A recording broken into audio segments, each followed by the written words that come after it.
Hello, and welcome to our small presentation, which will help us to answer a question. How comprehensive are the OMOP genomic vocabularies? What is precision medicine?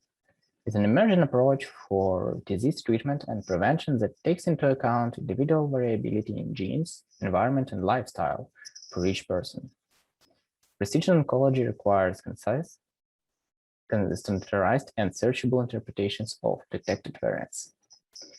Genetic variants can be changes to sequence or structure of protein, RNA, genomic DNA, or chromosomal level.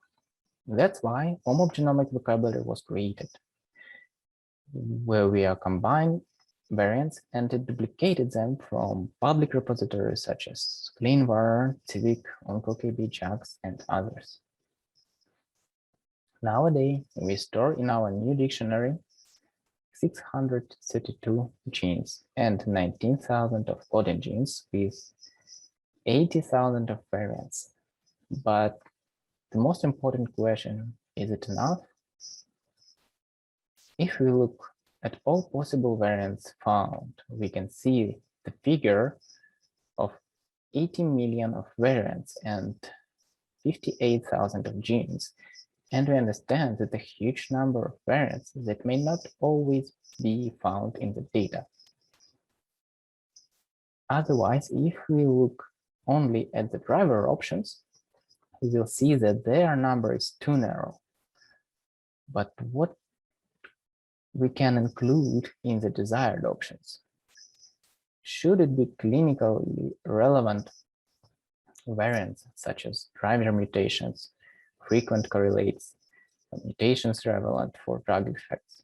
How many variants in genes we will see there?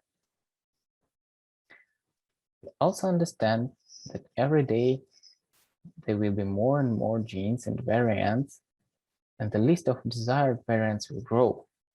For example, at this figure, we can see that the genes mutated with high frequency are saturated, and non-frequent ones demonstrated a steep growth.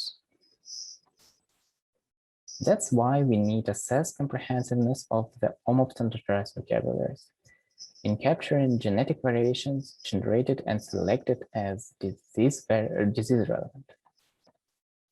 For these, the variants available in two large databases were used, such as Multiple Myeloma Research Foundation and the Cancer Genome Atlas program.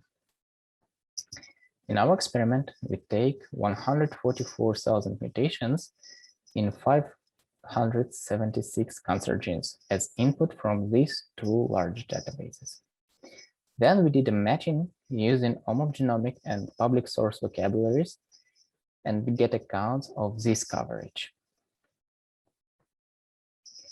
Was received that all cancer genes are covered by OMOP genomic vocabulary.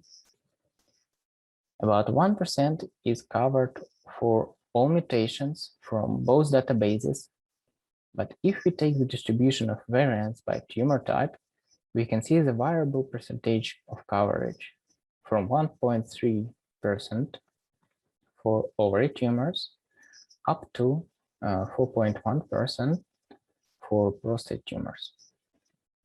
Coverage by source genomic dictionaries reaches 9 to 10% for two databases, and up to 14% for different types of tumors.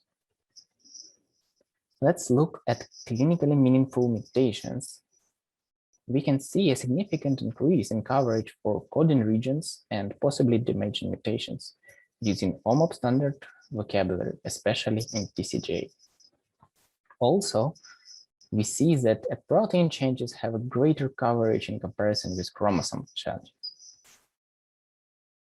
As a conclusion, we can say that OMOP genomic vocabularies enables cancer genomic research at gene level and using clinically relevant mutations incorporated from the contributing sources.